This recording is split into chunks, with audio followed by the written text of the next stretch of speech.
Hey guys, tonight we're going to slow things down and sit with a story that matters. Meet Lena Harper, a 34-year-old waitress in Boise, Idaho, whose heart beats steady through the chaos of a bustling diner.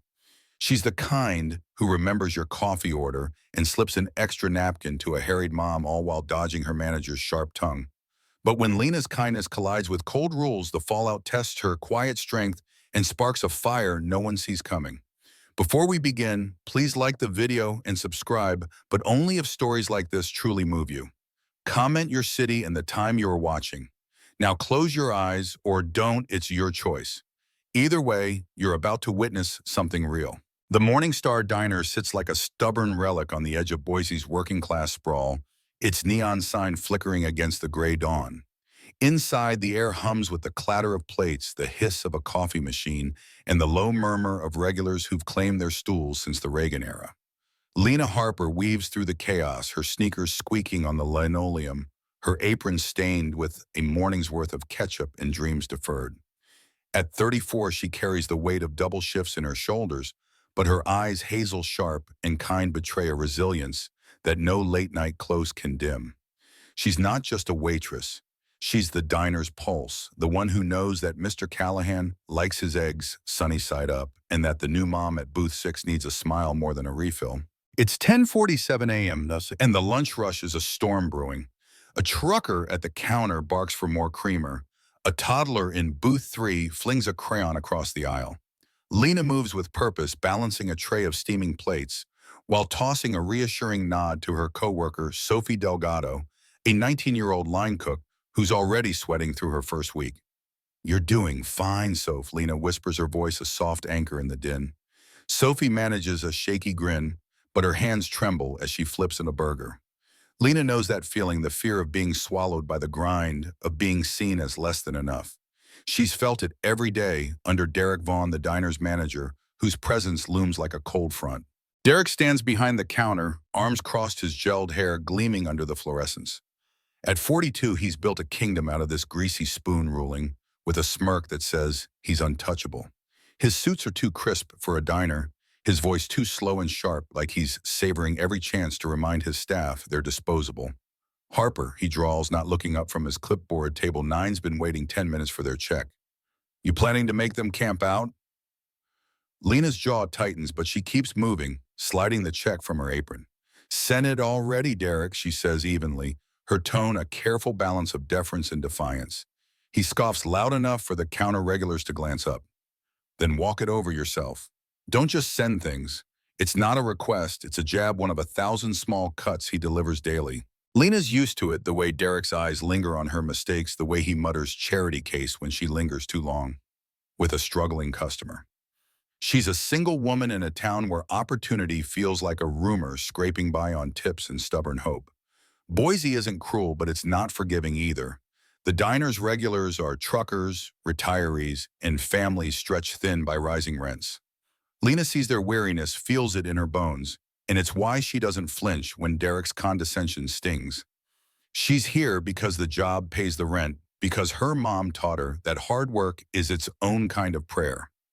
But prayer doesn't shield her from the prejudice woven into Derek's rulebook, a subtle socioeconomic disdain that brands her as less for daring to care. She's clearing a table when she notices him, an old man, thin as a winter branch, standing near the entrance. His coat is threadbare, his white hair matted from the morning's drizzle. He sways slightly, one hand gripping a cane, the other clutching a faded military patch sewn to his sleeve, Vietnam era maybe, or older. His eyes clouded but searching dart across the room like he's lost in a memory. No one else notices. The regulars are too busy scrolling phones or arguing over bills. Derek's too busy snapping at Sophie for a smudged glass. Lena sets down her tray, her heart catching at the man's quiet disorientation. "Sir," she says softly, stepping closer. "You okay?" He blinks, his gaze drifting past her before settling. I was supposed to meet someone," he rasps, voice like gravel, "I think." Her eyes catch the glint of a dog tag under his collar, the kind that carries stories no one asked to hear. "You hungry?" she asks, her voice low, deliberate. He hesitates, then nods, a faint smile cracking his weathered face. "Something warm would be nice." Lena knows the diner's rules: no handouts, no exceptions. Derek's got a sign in the break room that reads, We're a business, not a soup kitchen.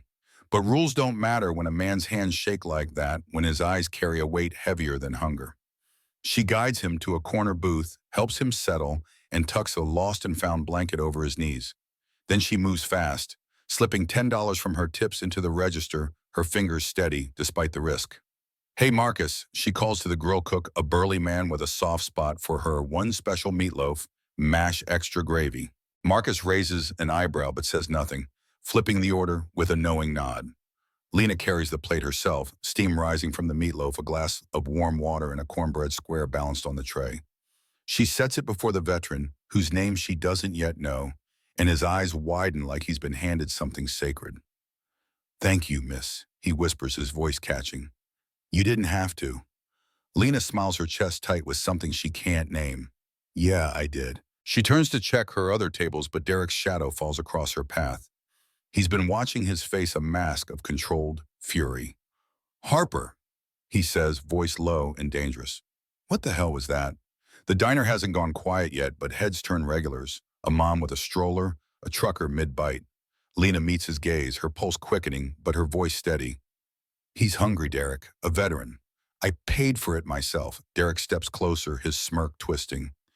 You don't get to play saint on my dime. This isn't your diner. Her cheeks burn, not with shame, but with a slow rising anger. Then take it out of my check, she says, her words clipped. Don't make this a scene. Derek's eyes narrow and he raises his voice, deliberate and cruel.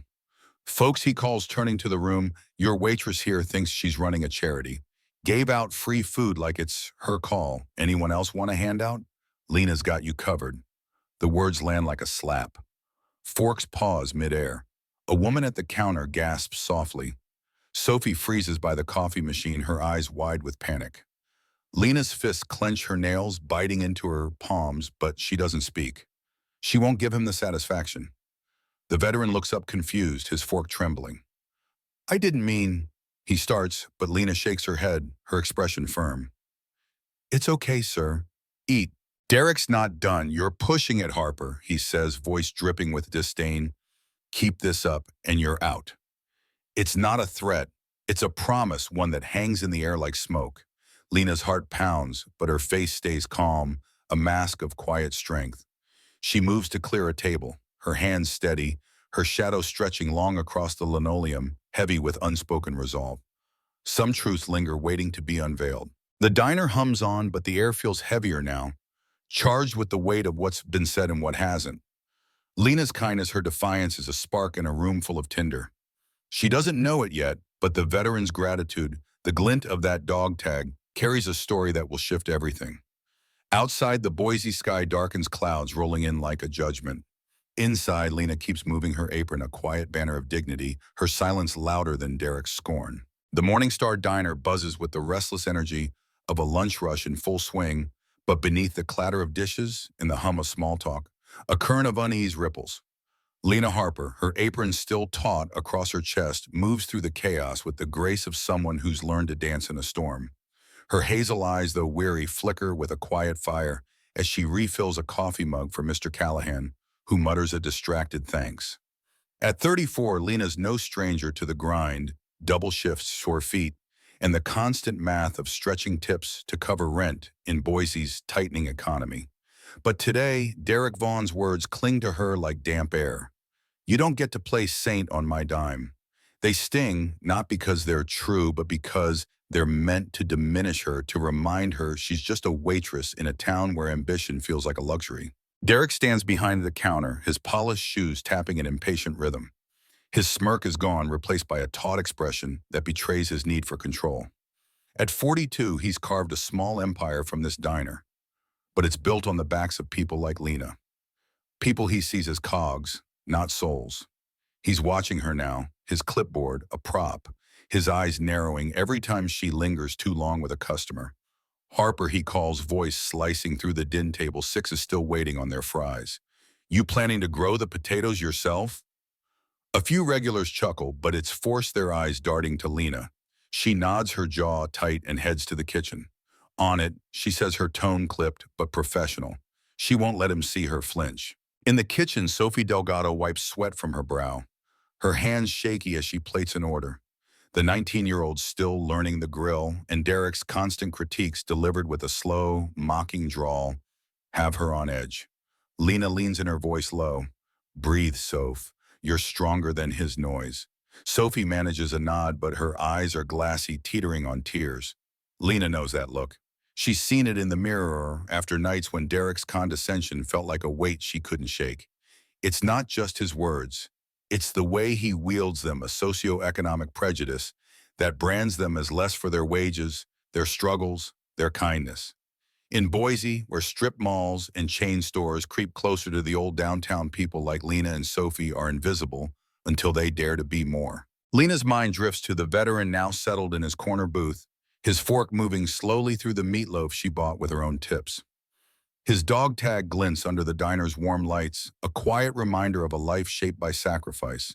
She hasn't asked his name, didn't feel right, not yet, but his gratitude lingers in her chest, a small warmth against Derek's coldness. She's about to check on him when Derek's voice cuts through again, louder this time. Harper, you deaf, I said. Table 12 needs their check. Now. The diner quiets slightly, heads turning. Lena's hands pause mid-motion, gripping a tray. I heard you, she says, her voice steady but edged with something new, a defiance she's held back for years. Derek's eyes flash, sensing the shift. Then move, he snaps, turning to the room with a theatrical sigh. Folks, your service might be slow today. Lena's busy playing hero. The words land like a spark in dry grass. A woman at the counter, Mrs. Rivera, sets down her fork, her brow furrowing. A trucker in a flannel shirt shifts uncomfortably, his coffee cooling untouched. Lena's cheeks burn, but she keeps moving, delivering the check to table 12 with a smile that masks the storm inside. Her silence is her armor, a quiet strength that Derek mistakes for weakness. She's learned to swallow his jabs, to let them slide like rain off a window, but each one leaves a mark. She's not just a waitress, she's a doorknocker who buried her prom too young, a sister who sends half her tips to her brother's college fund, a woman who believes kindness is a choice, not a privilege. But in Derek's diner, that belief is a liability. She's clearing a table when she notices the veteran again, his hands trembling as he sips his water. He's watching her now, his cloudy eyes sharper than before, like he sees something the others don't. Lena offers a small smile, but her heart twists. She knows Derek's watching, waiting for another chance to pounce. Sure enough, he strides over, his voice low but venomous. You're on thin ice, Harper. That stunt with the free meal. Don't think I didn't see it. Lena meets his gaze, her pulse pounding. I paid for it, Derek. $10 rung up, fair. He steps closer, his breath hot with coffee and contempt. You don't decide what's fair. I do. And I'm done with your bleeding heart act. Her fists clench, nails biting into her palms, but she holds her silence, her face a mask of calm. It's a choice, this restraint born of years navigating a world that punishes women like her, women who work hard, who care too much, who refuse to break. She turns to check on the veteran, but Derek's voice follows louder, now meant for the room. You think you're special. Lena, you're nothing here. Keep pushing, and you'll be out the door. The diner grows quieter, the air thick with tension. Sophie freezes by the grill, her spatula hovering. Marcus the cook mutters something under his breath, his eyes dark with disapproval. The veteran looks up, his fork, still his expression unreadable. Lena's heart races, but she moves to the veteran's booth, her steps deliberate. Everything okay, sir? She asks, her voice soft but steady. He nods, his voice a hoarse whisper. Better than it's been in a while, thanks to you. His words are a lifeline, small but real, and Lena clings to them as she faces the rest of her shift. She's not naive. She knows Derek's threat isn't empty. He's fired people for less, a spilled tray, a late clock in. But she also knows something he doesn't. Some truths linger waiting to be unveiled. The lunch rush ebbs, but the tension doesn't. Customers whisper their glances, darting between Lena and Derek. Mrs. Rivera, a retired nurse who comes every Tuesday, leans toward her neighbor, her voice low. That man's got no shame talking to her like that. The trucker, whose name Lena knows is Ray, sets his mug down, harder than necessary, his jaw tight. Lena feels their eyes, their quiet support, but it's not enough to dull the ache of Derek's words. She's tired not just of the shifts, but of being seen as less, of carrying dignity, like a secret she's not allowed to share. She's wiping down a table when Sophie sidles up, her voice barely audible. Lena, you didn't have to do that for him, I mean. Derek's gonna make you pay. Lena pauses, her rags stilling. Maybe she says, her voice low, but I'd rather pay for that than let someone go hungry. Sophie's eyes widen, a mix of awe and fear. You're braver than me, she whispers. Lena shakes her head, a faint smile tugging at her lips. Not brave, just stubborn. The veteran finishes his meal, leaving half the cornbread untouched like he's saving it for later. He fumbles with his cane, standing slowly, and Lena hurries over. Need help, sir? She asks. He shakes his head, but his eyes hold hers sharp and knowing. You're a good one, he says, his voice stronger now. Don't let him tell you different.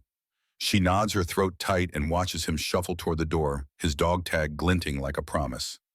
Outside, the Boise sky is heavy with clouds, the air thick with the threat of rain. Inside, Derek's watching his clipboard, forgotten, his eyes burning with a plan. Lena feels that the storm's not over, it's just beginning. The Morning Star diner hums with a strained quiet, the lunch rush fading into a scattered crowd of latecomers and regulars nursing cold coffee. Lena Harper moves through the tables, her apron a worn badge of endurance, her hazel eyes scanning the room for spills or raised hands. At 34, she's mastered the art of carrying on through sore feet, through bills that outpace her tips, through the weight of Derek Vaughn's relentless disdain. But today, the air feels heavier, charged with the echo of his earlier words, "You're nothing here." They linger like a bruised tender and deep as she wipes down a booth, her hand steady but her heart unsteady. Boise's working-class pulse beats outside the diner's fogged windows where pickup trucks rumble past and the neon sign buzzes faintly, a reminder of a town caught between grit and dreams. Derek stands behind the counter, his polished shoes a stark contrast to the scuffed linoleum. His clipboard is gone, replaced by a phone. He scrolls with feigned nonchalance, but his eyes track Lena like a hawk circling prey. At 42, he's built a fragile throne in this diner, ruling through fear dressed as authority. His earlier stunt, calling out Lena's kindness to the veteran as a spectacle, has left a mark on the room. Mrs. Rivera, the retired nurse, sips her tea with a frown, her cane resting against her chair. Ray the trucker mutters to a neighbor, his flannel sleeve rolled up to reveal a faded marine tattoo. The diner's not just a restaurant now, it's a stage, and Derek's playing the lead he thinks he deserves. Lena feels the shift, the way customers' glances linger, some with pity, others with quiet respect. She's clearing a table when Sophie Delgado, the young line cook, edges closer, her apron smudged with grease. Lena, you okay? Sophie whispers, her voice trembling. At 19, she's still learning to navigate Derek's temper, and Lena's defiance, buying that veteran's meal, has her rattled. Lena offers a small smile, her voice low. I'm fine, Soph. Just keep flipping those burgers. But she's not fine. Her chest aches with the injustice of it all. Derek scorned the public shaming, the way her kindness was twisted into a crime. She's no stranger to prejudice, the kind that sees her as less because she's a waitress, because she's a woman who dares to care in a world that rewards indifference. She's refilling a water pitcher when Derek's voice cuts through, sharp and deliberate. Harper, you're slacking. Table 4's been empty 10 minutes and it's still a mess. The room quiets, forks pausing midair. Lena turns, her pulse quickening, but her face stays calm. I'm on it, she says, her tone, even though her hands tremble slightly as she sets the pitcher down. Derek steps closer, his voice dropping to a venomous murmur. You think you're untouchable now? That little stunt with the old man doesn't make you a saint. It makes you a liability. Her jaw tightens, but she holds her silence, a quiet strength that unnerves him. She moves to table 4, her rags sweeping in deliberate arcs, her shadow stretching long across the floor, heavy with unspoken resolve. The veteran's booth is empty, now his plate cleared, but the memory of his gratitude, his hoarse, "Thank you, miss," clings to Lena like a lifeline. She doesn't know his name, but she sees his dog tag in her mind, glinting like a promise of something bigger. She's about to check on Mrs. Rivera when Derek strikes again, his voice loud enough to turn heads. Folks, he announces, stepping into the center of the diner. Let's talk about rules. Your waitress here thought she could give away food on my watch. Paid for it, sure, but that's not the point. This is a business, not a charity drive. His smirk is back, a cruel twist that dares the room to disagree. Anyone else want free meatloaf? Lena's got a soft spot for sob stories. The words hit like a gust of cold wind. Mrs. Rivera sets her cup down hard, her eyes narrowing. Ray's fist clenches around his mug, his knuckles whitening. Sophie freezes by the grill, her spatula hovering while Marcus the cook leans out from the kitchen, his brow furrowed. Lena's cheeks burn, not with shame, but with the fury she's fought to keep buried. Her fists clench nails biting into her palms, but she doesn't speak. She won't give him the chaos he craves. Instead, she moves to the counter, grabbing a fresh pot of coffee. Her movements deliberate, her silence louder than his taunts. Some truths linger, waiting to be unveiled. But Derek's not done. He steps closer, his voice a low growl meant just for her. "You're done, Harper. Turn in your apron and get out." The words land like a thunderclap. The diner goes still, the hum of conversation snuffed out. Sophie gasps, her hand flying to her mouth. Mrs. Rivera stands her cane, tapping the floor, her voice sharp. "You can't do that, Derek. She did nothing wrong." Ray slides off his stool, his voice gruff. "She paid for the damn meal, man. What's your problem?" Derek waves him off, his smirk faltering, but his resolve unbroken. "This is my diner. My rules." She broke them. Lena stands frozen, her apron clutched in one hand, her heart pounding so loud she's sure the room can hear it. Her face burns with hurt, but her eyes are steady, unbowed. She's been here before, on the edge of losing something, for being too kind, too stubborn, too human. She thinks of her mom, who worked 2 jobs and still found time to feed a neighbor's kids. Of her brother studying engineering on the money she sends. She thinks of the veteran, his trembling hands, his quiet dignity. "You're wrong, Derek," she says, her voice low but clear, cutting through the silence. "Kindness isn't a rule you break. It's a choice you make." The room holds its breath. Derek's eyes flash, his control slipping.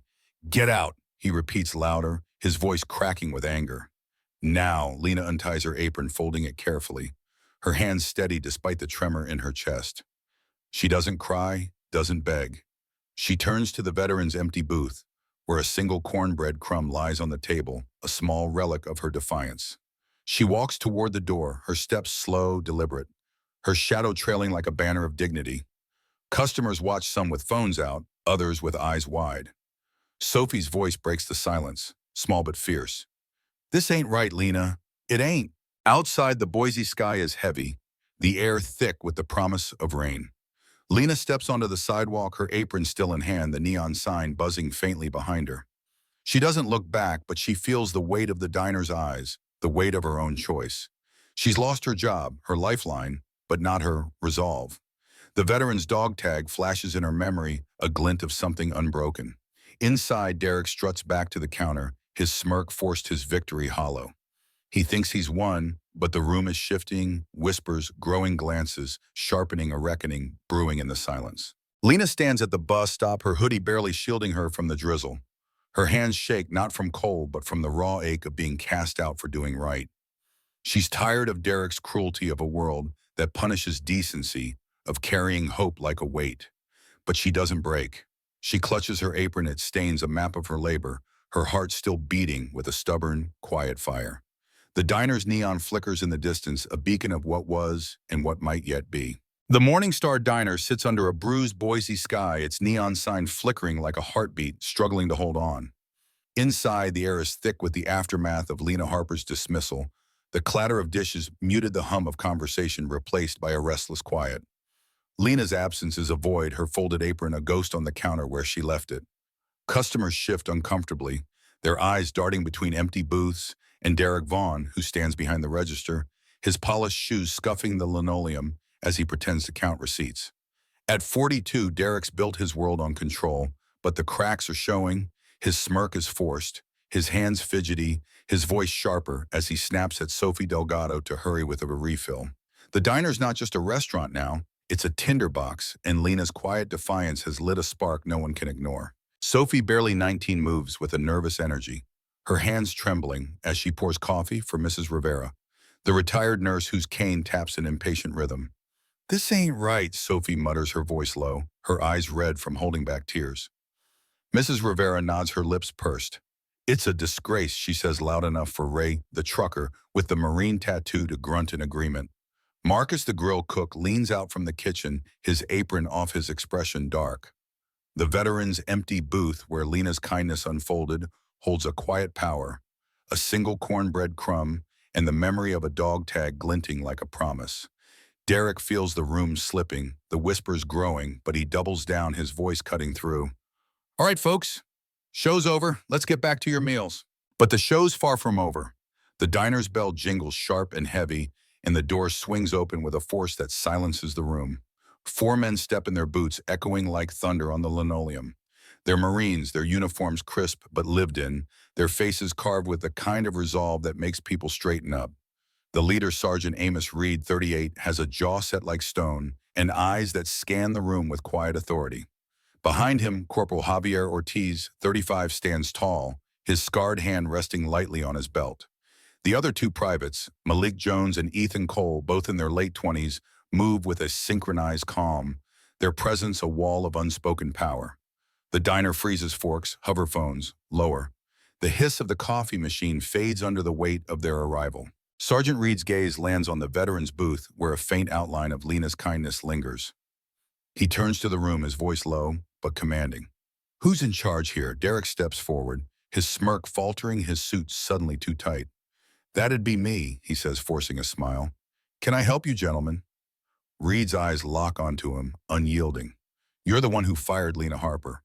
It's not a question. Derek's throat bobs, but he holds his ground. She broke policy, gave away food without permission. This is a business, not a handout stand. His voice cracks slightly, the room's eyes burning into him. Corporal Ortiz steps forward, his scar catching the diner's warm light. You fired a woman for feeding a man who served this country. A man we know. That's not policy, that's shame.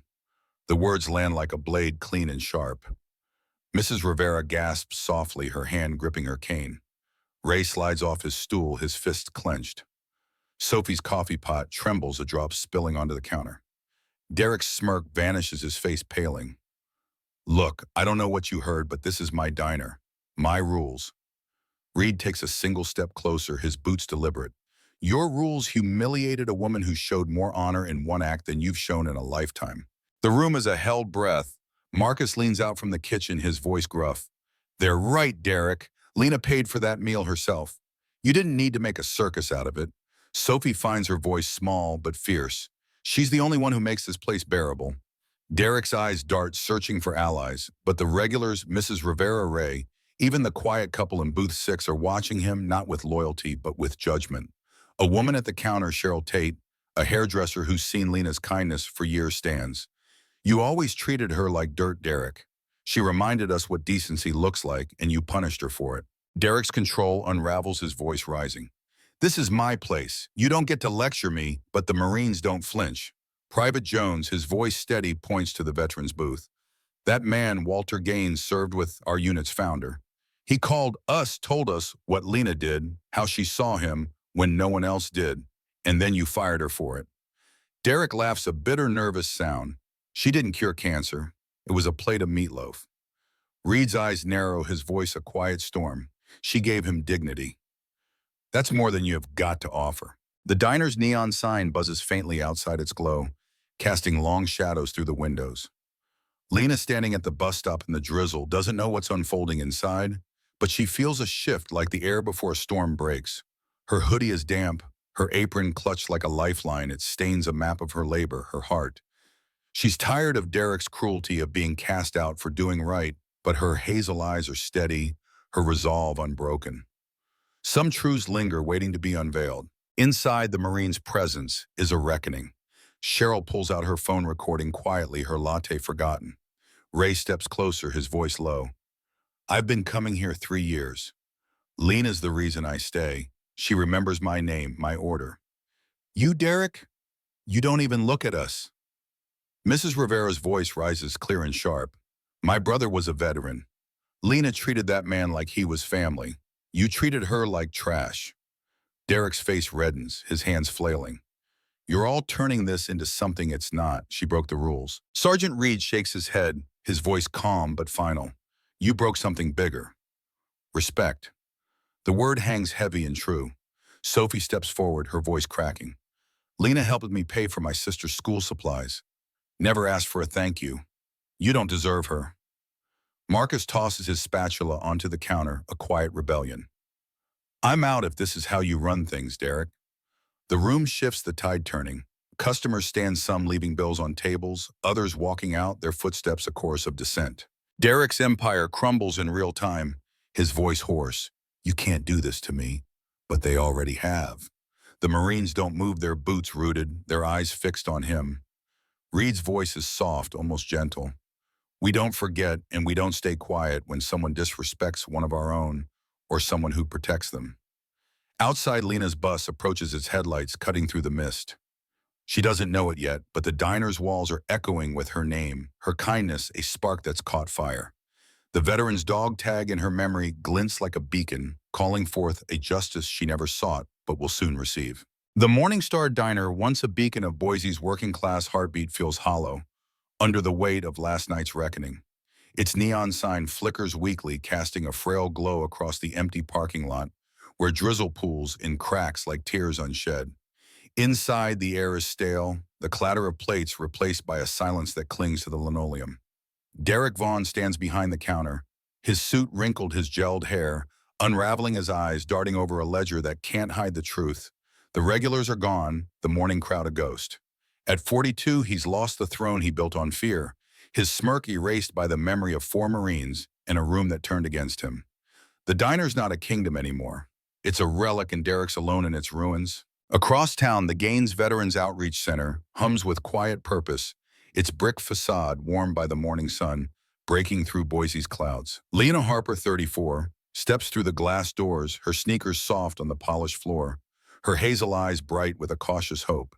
She's traded her diner apron for a navy polo, its embroidered logo, a small badge of belonging. Her first day feels like a new chapter, one she didn't expect after Derek's cruelty stripped her of her old life. She carries the weight of that loss, her hands still tremble when she thinks of his words. You're nothing here, but her heart beats steady, fueled by a stubborn fire that refuses to dim.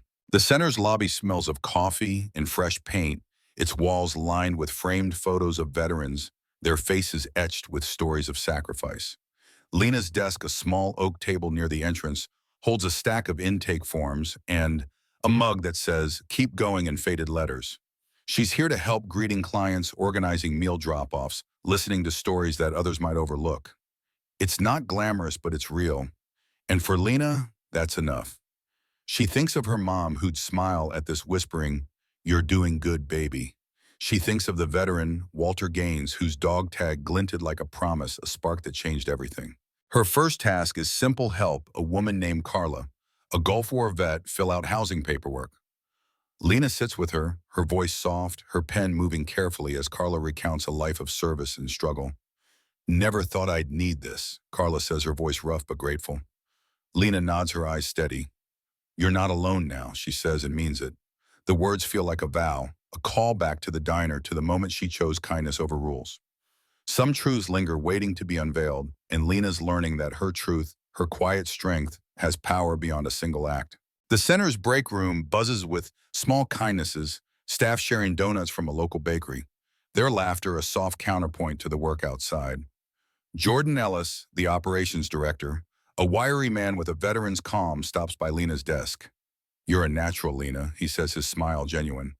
"Walter hasn't stopped talking about you." Lena blushes, tucking a strand of hair behind her ear. "I just gave him a meal," she says, but Jordan shakes his head. "You gave him respect.